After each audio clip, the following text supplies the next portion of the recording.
ओम शांति। आज ईश्वरीय महावाक्य हैं जिनमें बाबा ने कहा है बाप सत्य है। कहा जाता है गॉड इज ट्रुथ, सत्यम शिवम सुंदरम। तो ऐसे सत्य बाप के साथ सत्य रहना है, आज्ञाकारी रहना है। कभी भी बाबा से कोई भी बात छिपानी नहीं है। दूसरा बाबा ने कहा कोई भी ऐसा कर्म नहीं करना है जिससे बेइज्जती हो। कर्म ऐसे श्रेष्ठ करो जिससे बाप का नाम बाला हो। फिर बाबा ने कहा छोटे मोटे सूक्ष्म में जो पाप कर्म होते रहते हैं उस पे बाबा ने विशेष सावधानी दी कि बच्चे अपना चार्ट रखो। चार्ट रखने से मालूम पड़ेगा सूक्ष्म स्थूल जो भी हमसे पाप होते हैं वो पाप ना हो, क्योंकि ईश्वरीय कायदे बड़े कड़े हैं। तो अगर इन कायदों पर नहीं चले तो अंत में धर्मराज की सज़ा खानी पड़ेगी। तो सुनते हैं 29/11/2021 के ईश्वरीय महावाक्य। मीठे बच्चे, दुनिया में भल और किसी का डर नहीं रखो, लेकिन इस बाप का डर जरूर रखो।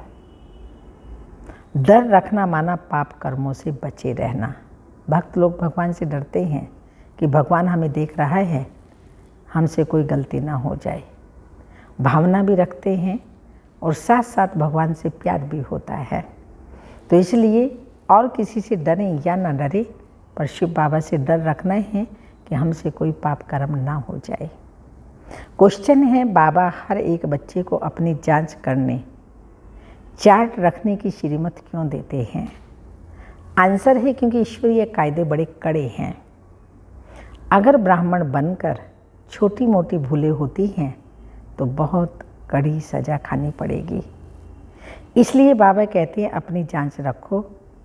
अगर कोई भी पुराना हिसाब किताब रह गया तो मानी और मोचरा खाना पड़ेगा।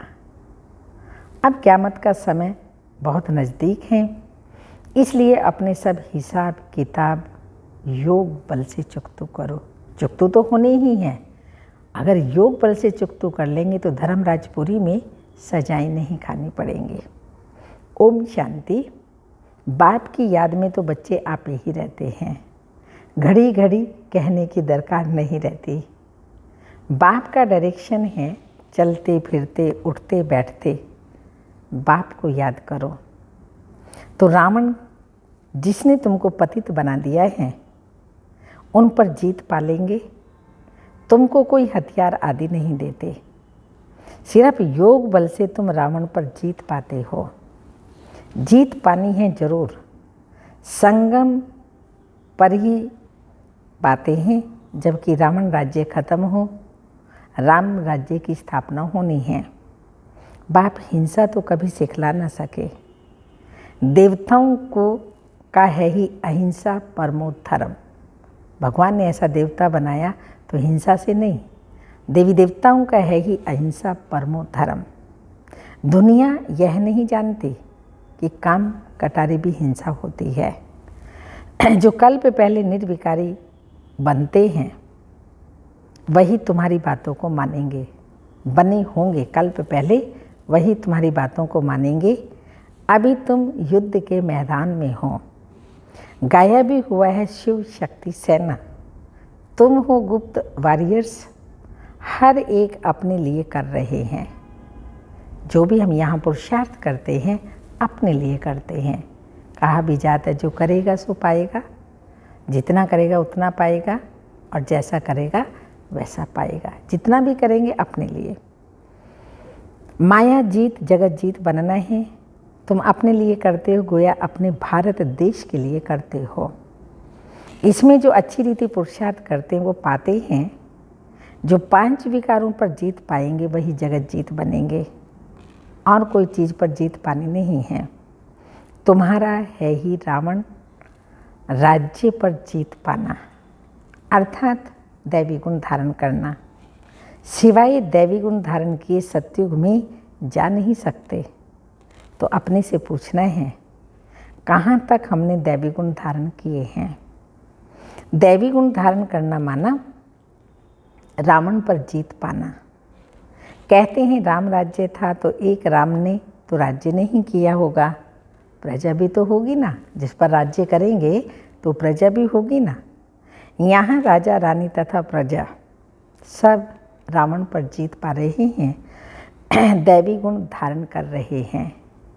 दैवी गुणों में खान पान, बोलना करना सब शुद्ध पवित्र होता है। हर बात में सच बताना है, बाप है ही सत्य। तो ऐसे बाप के साथ कितना सच्चा बनना चाहिए। अगर सच्चे नहीं बनेंगे तो कितनी बुरी गति होगी। गति तो ऊंच पानी चाहिए ना। नर से नारायण, नारी से लक्ष्मी बनना है। कहा भी जाता है तुम्हारी गतमत तुम ही जानो। बाप जो मत देते हैं उससे कितनी ऊंच गति होती है। तो ऊंचे से ऊंचा बाप ऊंच से ऊंच गति प्राप्त कराते हैं। तो अब श्रीमत पर चलकर दैवी गुण धारण करने हैं। जन्म जन्मांतर के पाप योग बल के बिना कट ही नहीं सकते। इसलिए याद की यात्रा बड़ी अच्छी चाहिए। याद अच्छी रहेगी, याद अच्छी रहेगी कब? अमृत वेले जैसा समय और कोई नहीं। अमृत वेले जैसा समय और नहीं। अपनी बातें गुप्त हैं। अंग्रेजी में कहते हैं वी आर एट वार, यानी हमारी युद्ध रावण के साथ है। ये नंबर 1 दुश्मन है। राम संप्रदाय ने रावण संप्रदाय पर जीत पाई। कैसे? श्रीमत से। तो बाबा सर्वशक्तिमान है ना। दुनिया तो बेचारी इस समय घोर अंधियारे में है, उनको मालूम ही नहीं है।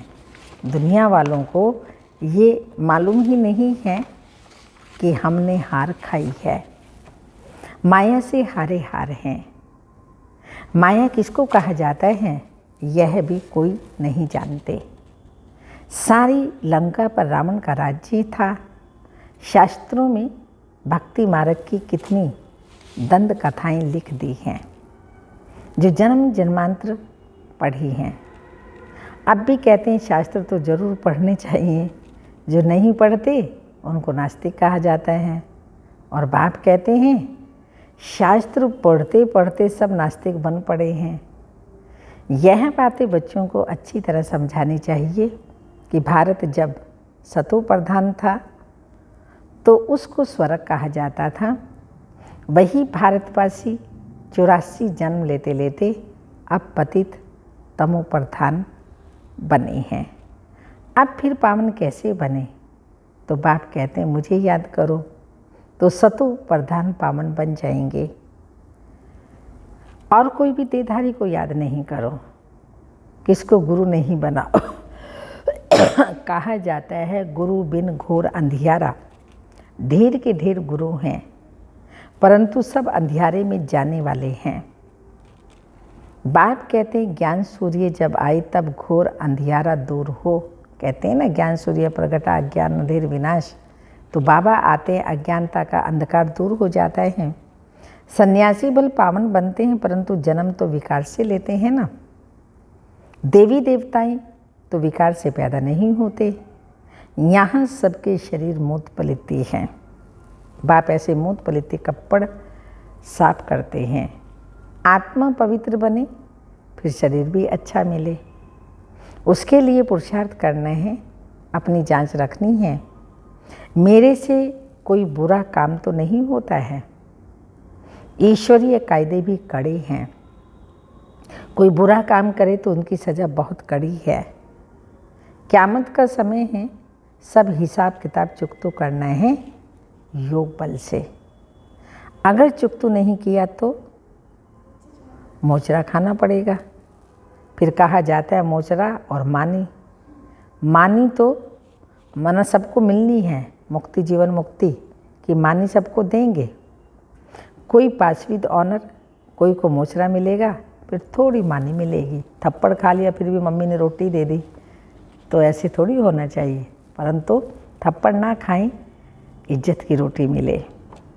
बेइज्जती से हाँ मिलेगी मगर बेइज्जती से। तख्त पर तो वो बैठ ना सके। कोई भी बुरा काम किया तो बेइज्जती होगी, सो भी बाप के आगे। शिव बाबा बैठे हैं ना, तुमको साक्षात्कार कराएंगी कि हम इसमें था, तुमको कितना समझाते था। ब्रह्मा बाबा के तन में मैंने प्रवेश किया तो कितना समझाते थे। अभी मैं संपूर्ण ब्रह्मा में हूँ, तुम बच्चियाँ संपूर्ण बाबा के पास जाती हो। ट्रांस में जब जाते थे शुरू में, उस द्वारा शिव बाबा डायरेक्शन आदि देते हैं ना, तुमको बाबा साक्षात्कार कराएगा कि इसमें बैठकर तुमको कितना पढ़ाते थे, समझाते थे कि दैवी गुण धारण करो, सर्विस करो, किसी की निंदा नहीं करो। तुमने फिर भी ये काम किए, अब खाओ सज़ा। जितने जितने पाप किए होंगे तो सज़ा खानी पड़ेगी। कोई बहुत सज़ाएं खाते हैं, कोई कम, उनमें भी नंबरवार हैं। तो जितना हो सके योग बल से विकर्मों को काटते रहना है। बड़े ते बड़ा फोड़ना बच्चों को रखना है कि हम संपूर्ण पक्का सोना कैसे बने। उठते बैठते यही बुद्धि में रहे, जितना याद करेंगे उतना ऊंच पद पाएंगे। माया के तूफानों की परवाह नहीं करनी है। जितना समय मिले बाप को याद करना है। मुझे तमो प्रधान से सतो प्रधान बनना है। बाप को याद करेंगे तो पाप कट जाएंगे। कोई पाप भी नहीं करना चाहिए। पाप काटने आए, अगर कोई पाप कर लिया तो 100 गुना दंड पड़ जाएगा। इसलिए बाबा कहते हैं कोई पाप नहीं करना चाहिए, नहीं तो 100 गुना बन जाएगा। माफ़ी नहीं ली तो फिर वृद्धि को पाते पाते सत्यानाश हो जाती है। पाप पिछाड़ी पाप माया कराती रहेगी। बेहद के बाप से बेअदबी हो जाती है। ये भी बहुतों को पता नहीं पड़ता। बाबा हमेशा समझाते हैं, ऐसे समझो शिव बाबा मुरली चलाते हैं, शिव बाबा डायरेक्शन देते हैं, तो याद भी रहे, डर भी रहे। शिव बाबा की याद भी रहे और शिव बाबा से डर भी रहे। बहुत पाप करते रहते हैं, साफ बोलना चाहिए कि बाबा हमसे यह भूल हुई। तो बाप समझाते हैं पापों का बोझा सिर पर है। जो भी पापों का सिर पर बोझा है वो बाप की कुछ किया है तो वह सब बताओ। सच बताने से आधा कम हो जाएगा। तो बाबा ने समझाया जो नंबर 1 पुण्य आत्मा बनते हैं वही फिर पाप आत्मा भी नंबर 1 बनते हैं। बाबा खुद कहते हैं तुम्हारा बहुत जन्मों के भी अंत का जन्म है। तुम पुण्य आत्मा थे, सो अब पाप आत्मा बने हो, फिर पुण्य आत्मा बनना है। अपना कल्याण तो करना ही है ना। यहाँ तुम्हें माथा आदि टेकने की भी दरकार नहीं है, सिर्फ बाप को याद करना है। भल यह भी बुजुर्ग है, नमस्ते करते हैं, तो बच्चे घर में घड़ी घड़ी थोड़ी नमस्ते करते हैं। एक बार नमस्ते किया फिर रिस्पॉन्ड में भी किया जाता है। तो बाप कहते हैं तुम मुझे बड़ा समझकर नमस्ते करते हो, मैं फिर तुमको विश्व का मालिक समझ नमस्ते करता हूँ, मुझसे भी तुम बड़े हो। अर्थ है ना, मनुष्य तो राम राम कह देते हैं परंतु अर्थ नहीं समझते। वास्तव में राम अर्थात शिव बाबा। राम वह रघुपति राघव वाला नहीं, ये राम निराकार हैं, उनका नाम है शिव बाबा। शिव के आगे कोई ऐसा नहीं कहेगा कि मैं राम की पूजा करता हूँ। अब बाप कहते हैं तुम मंदिरों में जाकर समझाओ कि यह भी तो मनुष्य थे, देवताएं, लेकिन ये दैवी गुण वाले मनुष्य थे। तुम कहेंगे इन्हों के आगे जाकर महिमा गाते हो, आप निर्विकारी सर्वगुण संपन्न, हम पापी नीच हैं। ये तन भी मनुष्य का है और वह तन भी मनुष्य का है, लेकिन उसमें दैवी गुण हैं, इसलिए देवता हैं। तुम खुद कहते हो हमारे में आसुरी गुण हैं, इसलिए हम बंदर हैं। सूरत दोनों की एक ही है, सीरत में फ़र्क है। सूरत शक्ल और सीरत एक्टिविटी कर्म। भारतवासी ही सिरताज थे, अभी नौताज गरीब भी भारतवासी ही हैं। बाप फिर भी भारत में ही आते हैं। जहाँ स्वर्ग बनाने हैं वहाँ बाप आएगा ना। कहा जाता है कलंगी अवतार, कितनी कलंक लगाए हैं। अगर और धर्म वाले भी कुछ कहते हैं, वह भी भारतवासियों को फॉलो करते हैं। पत्थर बुद्धि होने कारण मुझे भी पत्थर भीतर में कह देते हैं। तो भगवान को ही कलंक लगाने से नहीं छोड़ा, तो भगवान के नाम पर जो चलते हैं उसका बनते हैं, उसको भी कलंक सहन करने पड़ते हैं। तो भगवान का एक अवतार कलंगीधर भी है, तो हम भी मास्टर कलंगीधर तब बनेंगे जब कलंक सहन करेंगे। बाप को जानते नहीं हैं, बाप इसमें प्रवेश कर भारत को कितना सिरताज बनाते हैं, भारत की कितनी सेवा करते हैं। बाप कहते हैं मेरी तुम ग्लानि करते हो, मैं तुमको स्वर्ग का मालिक बनाता हूँ। तुम कितना अपकार करते हो। रावण ने तुम्हारी मत कितनी मार डाली है, बुरी गति हो गई। तब बुलाते हैं पतित पावन आओ।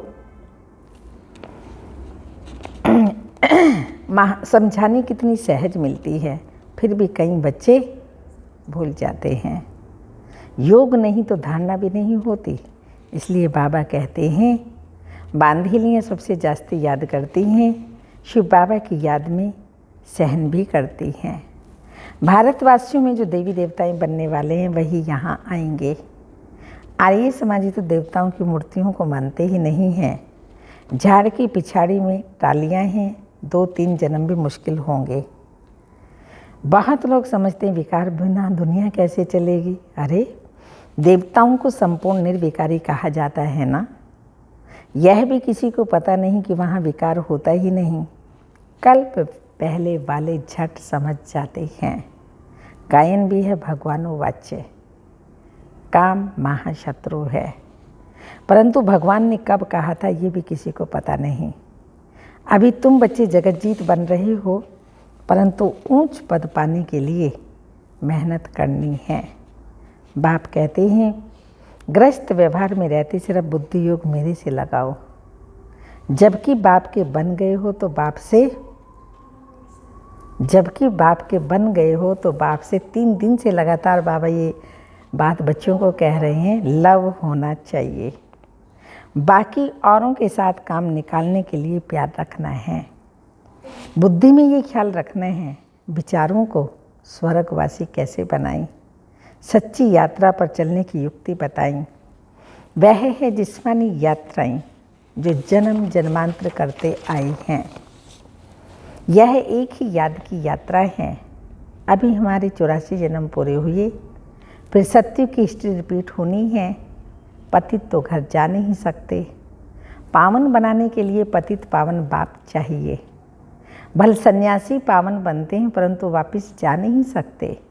सबको ले जाने वाला एक ही बाप है। बाप आकर सबको रावण से छुड़ाए मुक्त कर देते हैं। सत्युग में दुख देने वाली कोई चीज़ होती ही नहीं।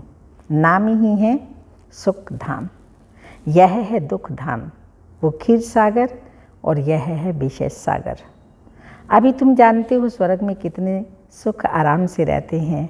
क्षीर सागर से निकल फिर विषय सागर में कैसे आते हैं, यह भी कोई नहीं जानते। तो बाप समझाते हैं श्रीमत पर चलना है, फिर जवाबदार वह है। श्रीमत कहती हैं भल जाओ, बच्चों को संभालो, उनको भूं भूं करते रहो तो कुछ ना कुछ कल्याण हो जाएगा। स्वर्ग में तो आ जाएंगे, तो बाप आकर नरकवासी से स्वर्गवासी बनाते हैं 21 जन्मों के लिए। यह भी तुम्हारी बुद्धि में है। मनुष्य तो कुछ भी नहीं जानते, यह भी पहले कुछ नहीं जानते थे। ब्रह्मा बाबा भी इनके 84 जन्मों की कहानी है। तत्त्वम, तुम्हारी भी 84 जन्मों की कहानी है। यह भी राजयोग सीख रहे हैं, तो तुम हो राज ऋषि, वह हठयोग ऋषि। तुम गृहस्थ व्यवहार में रहकर राजय प्राप्त कर रहे हो।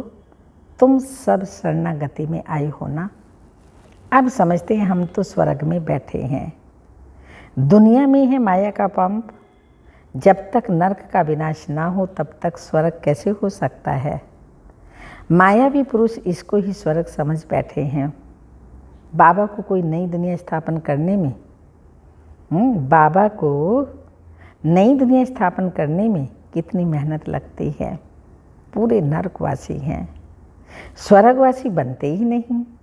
बाप कितना प्यार से समझाते हैं, अच्छा, मीठे मीठे बच्चों, रावण पर जीत पाने से ही तुम जगत जीत बनेंगे, उनके लिए पूरा पुरुषार्थ करना है।